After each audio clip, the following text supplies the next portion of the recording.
Hi everybody, it's Miss Brody coming to you with another lesson on fantasy writing.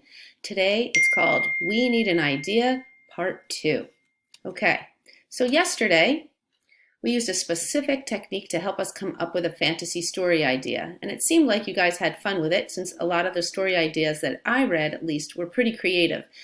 You looked at some fantastical pictures and hopefully you got inspired by one or two of them and came up with some ideas. But again, don't hold on to that idea 100% just yet. We're gonna spend another day and then tomorrow coming up with different ideas. So you're not going to be wedded to one idea just yet.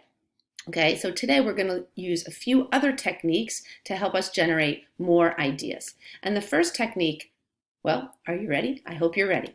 The first new technique today is that it's very simple. You're going to think about your own life, even if you think your life is really boring and nothing exciting happens. You're going to think about all the ordinary things or events in your life, going to school, playing a sport, doing your hobbies, maybe something with your family, taking a trip, even eating dinner, going to a party, your pets, being in quarantine, whatever it is. It doesn't matter if it's something ordinary. And now comes the exciting part. That's when you get to imagine that something fantastical happens. And in this case, you get to use two of the best words to help you come up with a story idea, whether it's fantasy or not fantasy. And those two words are what if, right? You can always kind of add a new element to your story by adding that sort of what if this happened or what if that happened. Okay, let's take a look how we can go from ordinary to fantastic. I'll give you an example. So, my ordinary event is going to the market, something that I do now, not as often as before, but it's a basic event. And I thought to myself, how can I turn going to the market into something, a fantasy story? And I just started thinking, and here's what I came up with.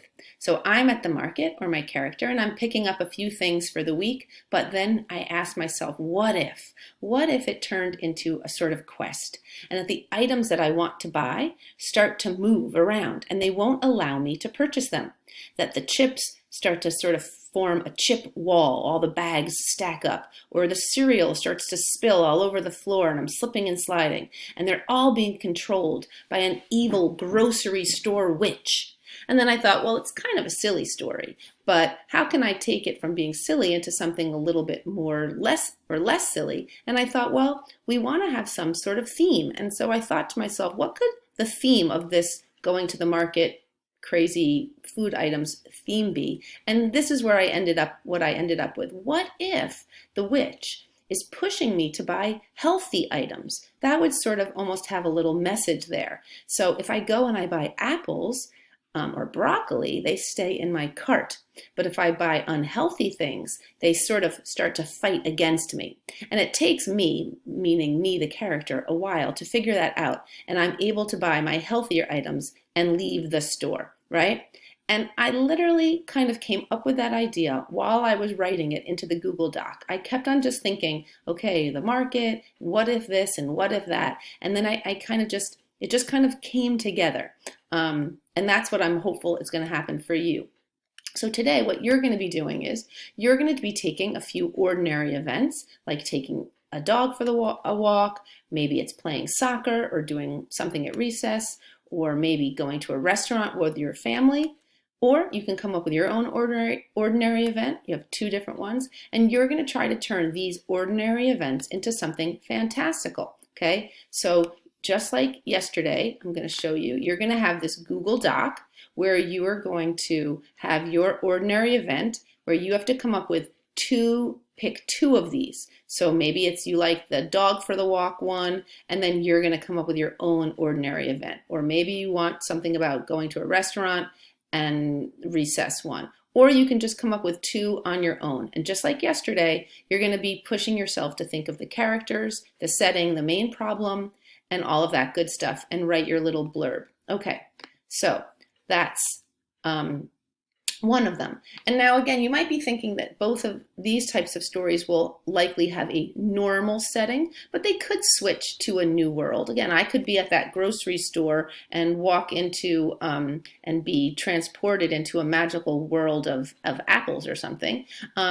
Or it could be ordinary things, but the setting could still be in a fantasy world. There's no reason you can't write a story about a dragon taking its dog for a walk. So that's where you get to be creative and say sort of the what if, okay? Now we're moving on to technique number 3, right? We have pictures that we used yesterday. Now we have taking an ordinary event and making it fantastical. And our third event is thinking about the setting, really just zooming in onto the setting as a starter for a great fantasy story. And these settings can be in our world, or they can be totally, entirely in a fantasy world. And again, just like before, you're going to have to come up with 2 different ones.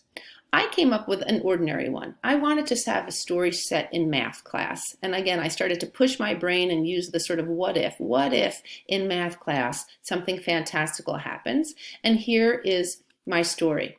Josie's sitting in math class and suddenly an elf pops out of her purple pencil case. She looks around the class at her friends who are paying close attention to the smartboard, and it doesn't seem like anyone else can see the tiny elf on her desk.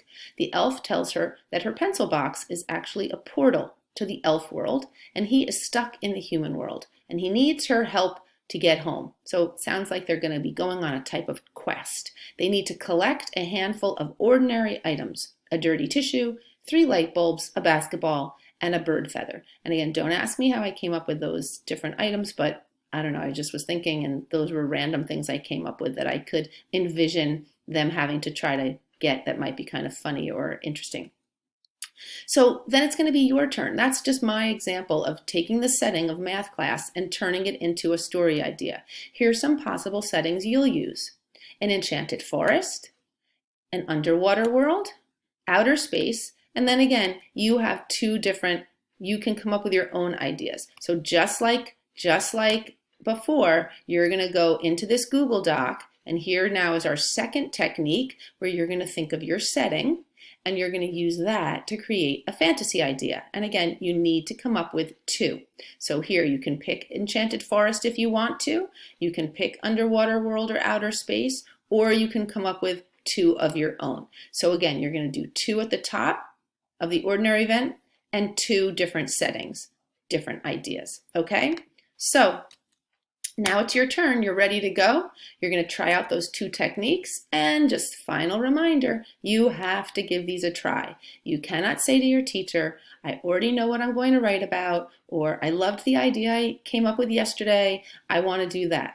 That's just too bad. This is how, that's part of the learning and writing process where we try different techniques. And honestly, as writers, you just never know when you're going to find a new or a different idea that you like even more than the one you came up with before, okay? So everybody, get going, get started, and I hope you have a great day, and I'll see you back here tomorrow.